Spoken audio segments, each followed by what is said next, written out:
and welcome back to Fiddle and Fables. Today we're going to talk about some songwriting tips on how to write your melodies. If you haven't seen my first songwriting tips video on the parameters that you can set for yourself to help you get started, I would encourage you to watch that first, as that's a big part of getting started on writing your melodies. So there's a couple of different ways you can go about starting your melody. My favorite way to do it is to figure out all of those parameters, your key, your time signature, your tempo, and your form, and then just improvise on my instrument or sometimes even with my voice. So I'll, figure out what key I'm in, play that scale, get in the mindset of that key, and then figure out what tempo and time signature I'm in, and then just kind of noodle around in that key, tempo, and time signature until I hear something that I like. The big thing that I would recommend here, if you're improvising to come up with a melody, is to always record yourself. So I'll put my phone on my music stand and open my voice memos, and then I'll just play around.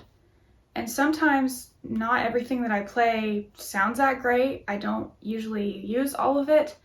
I'll kind of noodle around until I hear one specific measure, usually a tiny, tiny little chunk that I like, and then I'll kind of build off of that, and then I'll use the recording to remember what I played later. You can kind of do the same thing if you have lyrics and you're writing for your voice. And I know it can be a little bit weird to just start singing and not know where you're going. So definitely do this in a space where you feel really comfortable, nobody's going to hear you, you're not worried about sounding funny. And then just look at your lyrics and start trying to sing them. And when I do this, it usually does not sound good at first. And then I'll sing like the very end of the chorus and it'll actually sound like maybe I want it to sound that way. And then I'll go back and try to put the pieces together. So that's one way of writing your melody, is to just improvise and record yourself and then kind of put the pieces together later. Definitely when I do that, I end up taking chunks from all different time slots of the recording and kind of meshing them. Another good way to do this, if you're not really comfortable improvising, is if you play a chord-based instrument like piano or guitar. I personally don't really do this, but I know people who do, and it works really great for them. So you can take your instrument and just find a chord progression that you like in the key that you want to be in the time signature that you want to be in the tempo that you want to be in.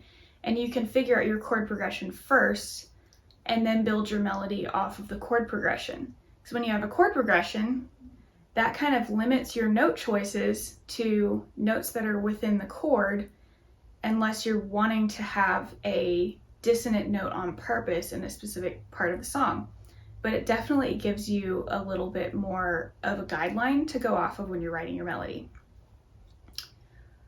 Another tip I have for you about writing melody is to always think about balancing repetition and new material. So if you've listened to some of my January recordings and the fiddle tunes that I did, you'll notice that the same little intro to a phrase kind of comes back, but then the second part of the phrase is different. So you never want to play the same phrase exactly the same twice. You want to make it different. That being said, it can also be a really good songwriting tool to begin your next phrase the same way you began the first phrase, and then expand from there and go a different direction.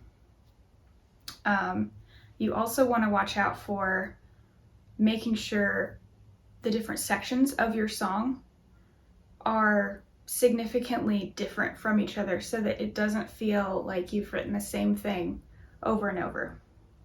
I have one more tip for you today, and this is actually something that I learned in my composition class in college, and it was a really cool exercise that we did to help us figure out how we could use the same material and twist it around a bazillion different ways to make more versions of it and make it sound different.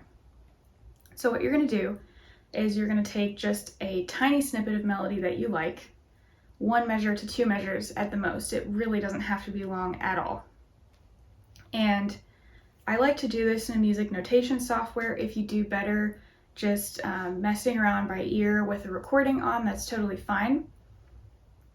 But I like to do this in a music notation software, and you just write out that little bit of melody, and then you mess around with changing it in different ways. And there are so many different ways you can change 1 measure or 2 measures to make it sound completely different. It's amazing. So a couple of things that you might not think of that you could do to it is you could retrograde it. If you've never heard this term before, that means play it backwards. So you literally take the notes and the rhythms that you wrote and flip them backwards. And that can make the same exact notes and rhythms sound completely different. Another thing you can do to them is invert them. An inversion is taking the same intervals and flipping them upside down. So if your first note goes up a fifth to your second note, then in the inversion, you would start with the same pitch, but instead of going up a fifth, you would go down a fifth. And you do that with every single interval in your little snippet of melody. And again, this can make it sound completely different, even though it's based off of the same starting melody. And then if you want to go really crazy, you can do both of those things, invert it and retrograde it. And that can sound even more different than what you started with. So that can give you some ideas of how to kind of use related material so that the sound is cohesive, but still have phrases that sound totally different from each other and totally unique. Other ways that you can change your melody, your little snippet of melody, is you can put it in minor instead of major if you started in major, or vice versa. You can change the rhythm a little bit. You can add extra notes in there, neighbor tones or passing tones, to just make it more flashy. You can add rests. You can take out some of the notes so that it sounds a little bit different rhythmically. You can do different articulations. If you're playing an instrument like the violin, there's a ton of different articulations you can do with the bow.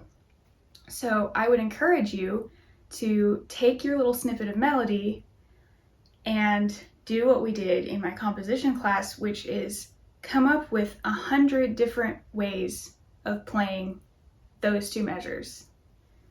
And it'll open up so many possibilities for you, you won't even believe it when you're done. I hope that helped with your songwriting pursuits, and I'll see you back next time.